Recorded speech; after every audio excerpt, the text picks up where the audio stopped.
Kamusta guys? Kamusta mga South Road? Pasensya na, matagal tayong nawawala. Nagiging busy lang tayo eh. So, galing na tayo sa biyahe, araw ng linggo. So, February 15 February 16, 2025. So, kamusta ang lahat? So, pasensya na, matagal tayong nawala. So, for today's video, so ayun, nandito na naman tayo sa rancho. Napagawa tayo dahil marami tayong nararamdaman kay 288.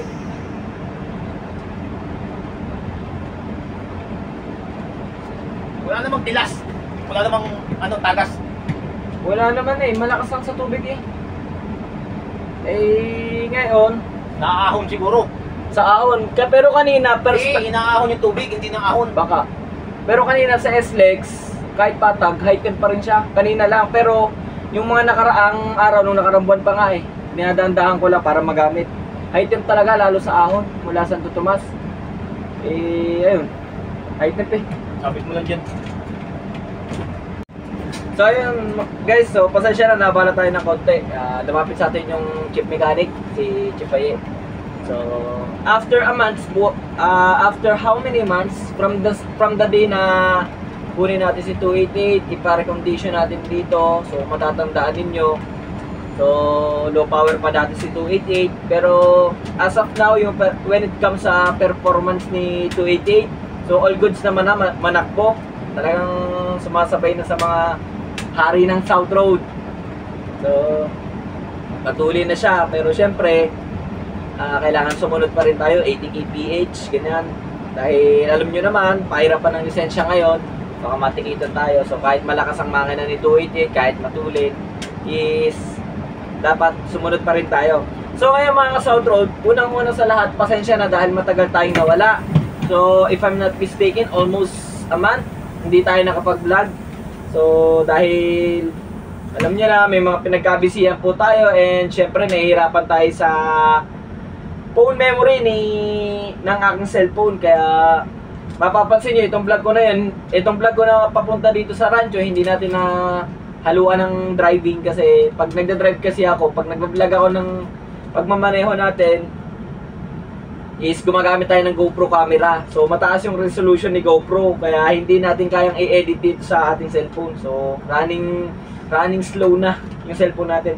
So ngayon, dahil nandito tayo sa radyo, may mga ipapagawa tayo. So ayan, marami. So ano-ano nga ba to? So high temp kasi si 288. So malapit siya sa overheating, prone siya sa pag-overheat. So hindi natin pwedeng baliwalain yon. Massive water consuming siya, malakas talaga sa tubig. Then second, yung aircon natin sana magawa na, talagang low cool.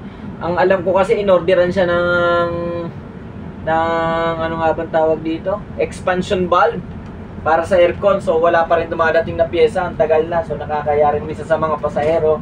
And then ultimo nga ako, nahihirapan din dahil mainit talaga. And then pangatlo, yung ating tail light is yung signal light, yung flasher light is umiilaw kasabay ng ating tail light ng park light. So dapat iilaw lang siya kapag magsi-signal light ka lang, pero hindi naka-steady kasi siya eh. And then yung ating reverse light, and then left, middle, trunk, putol yung bisagra. So ayan. So stabilizer bushing natin, pinapa-check up natin dahil makalampag dito sa unahan. So yun lang naman mga South Road, pero kung titignan natin, marami talaga. Pero sana magawa siya dito mga South Road.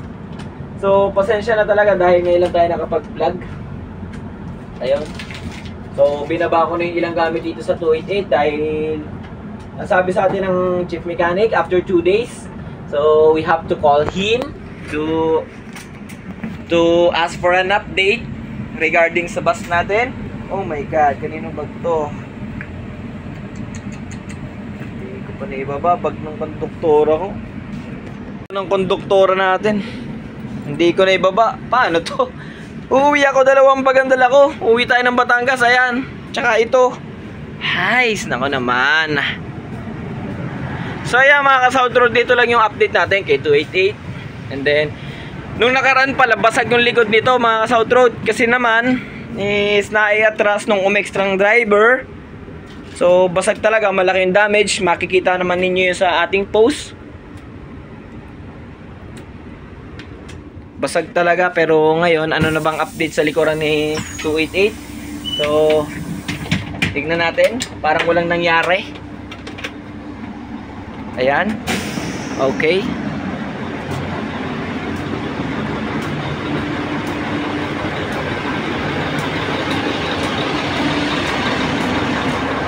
Ayan. So ayan mga ka-South Road, yan yung na-damage nung nakaraan recently kay 288. Basag talaga yan. Kung gusto nyo makita yung tama niya, pwede nyo tignan yung post natin. So yan yung tama niya, basag talaga yan. Hanggang dyan sa taillight, pa ano na yan. Pero ngayon parang wala nang nangyari dahil kinuha natin siya sa kanlubang nung nakaraan, okay na. So okay, panigurado malaki-laking charges yun. So let's turn off the engine. Okay. So high-tech, diba? Diyan na patayan. Okay. So ayan ang makina niya. Engine bay ni 288. So yun, iiwan na lang natin dito si 288 dahil tayo ay babalik na ng Batangas. So para sa kaalaman ng lahat, ngayong araw na to si 288 ay ikukumpay natin dito sa rancho. Syempre dapat pala nasabi natin i-change oil lang si 288 sana, pero pagbalik na lang, mabilis lang naman po yan. Ayan. So yun mga ka-South Road, may mga bagong Asia Star po pala ang Batangas based. Nadagdagan na naman tayo ng dalawang Asia Star, yung 1849 at saka 1841. So wala na sila dito, nakuha na, pero ayan may mga bagong dating pa dito. Ayan, 1838, 1846, 1847. And then yung nasa dulo 1840, mga bago yan. May mga plaka na sila. So sana all nabibigyan ng bagong unit. So siguro hindi na tayo mangarap ng bagong unit. Okay na siguro tayo kay 288. Pero syempre, sino ba naman driver ang aayaw sa brand new unit? Lahat naman siguro ng mga bus driver nangangarap din ng brand new unit. So wala naman pinagbago dito sa rancho mga South Road. So marami pa ring mga bus na natutulog at under maintenance, katulad ng mga nakikita nyo yan. May King Long, Hyundai 1292. Ayan, marami pa rin. Okay, so may 11K dito, biyahing Visayas yan mga South Road. Ayan. Kaya base, apakasuplado mo naman. Andyan o. So, may titignan tayo dito sa pasyal-pasyal muna tayo ng konti dahil may bago dito, kumbaga alam ko kasi saan ba yung mga meron dito pinag-aangatan eh. So ayan mga South Road, ang galing naman dito sa rancho, meron na silang isang power equipment talaga para sa mga bus. Shoutout sa mga nakakagets niyang equipment na yan. So napakalaking tulong niya para sa pag-maintenance, lalo na sa mga brand new buses ng ating kumpanya ng DLTV ko, para na i-inspect nila lahat ng pangilalim, mga bushing sa ilalim. So inililifting nila yan dyan para magandang nasisiguradong safety ng ating mga buses, ng ating mga bus.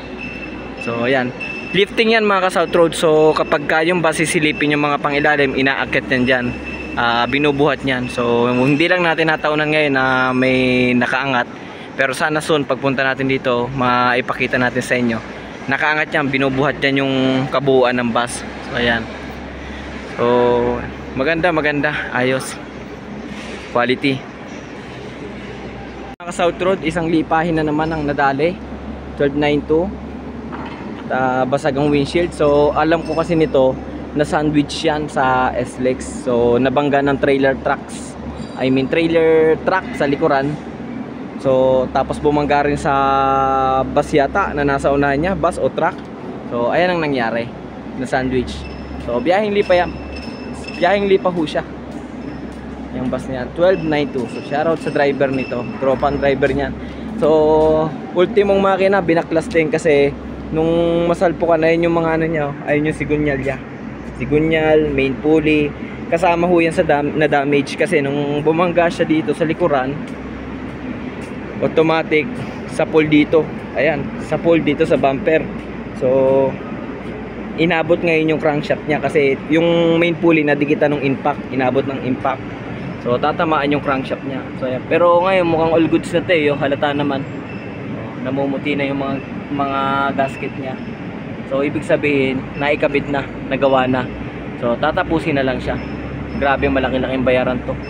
So good luck na lang doon sa nakabangga dito ng trailer truck. So malaki-laking bayaran. Babayaran pa nila tong mga paglalatero niyan ng body niya, and then yung pag-overhaul ng bus, yung sa makina, yan ang matindi diyan. Iyak talaga yan. So yun. Shoutout sa ating mga kapwa driver. So sana mag-iingat tayo lagi sa pagmamaneho natin. Dahil ito, buti bus lang yung na-damage. So walang nakompromisong pasahero, walang na-injured. So pasalamat pa rin tayo dahil yan nagagastos naman ng pera yan. Pero once na buhay ang nawala, so yun talagang mahirap natin sa mga kapwa natin bus driver. So mag-iingat lang tayo, ingat-ingat lang. Oo, totoo naman yung sinasabi nila kahit nag-iingat tayo, pero hindi natin masasabi na yung mga kapwa natin driver, motorist sa kalsada is nag-iingat din ba? Maaaring nag-iingat tayo, babanggain naman tayo. So pwede naman talagang gano'n. Pero syempre, of course, mas malelesen yung tendency, yung possibility na masangkot tayo, ma-involve tayo sa accident kapag ka meron tayong 98% na pag-iingat. So bakit 98% na pag-iingat? Kasi yung 98 hindi ka ma-aksidente kasi nag-iingat ka.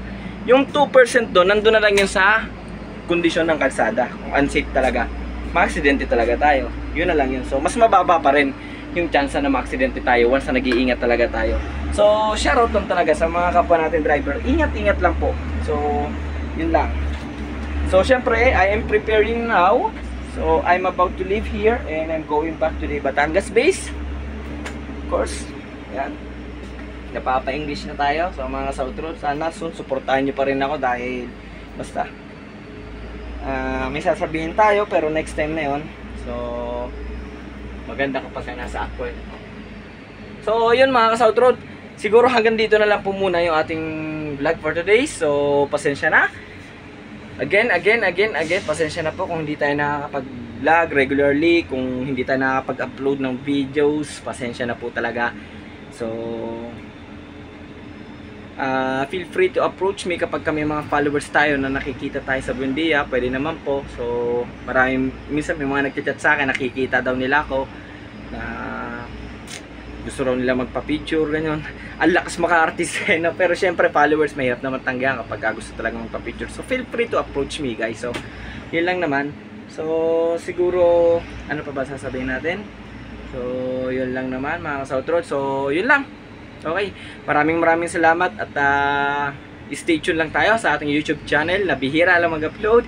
Nang sa ganon kapag daily ulit tayo nakakapag-upload is lagi tayong updated kapag nakasubscribe po tayo. So yun lang. So for today's wala nang tayong biyahe, garahe na, and then si 288 magpapa maintenance tayo dito sa rancho, and hopefully when I come back here, so okay na, all goods na si 288 at there's nothing to worry about when it comes sa kapag sa kondisyon ng kanyang makina. So yun lang mga South Road at maraming salamat. God bless.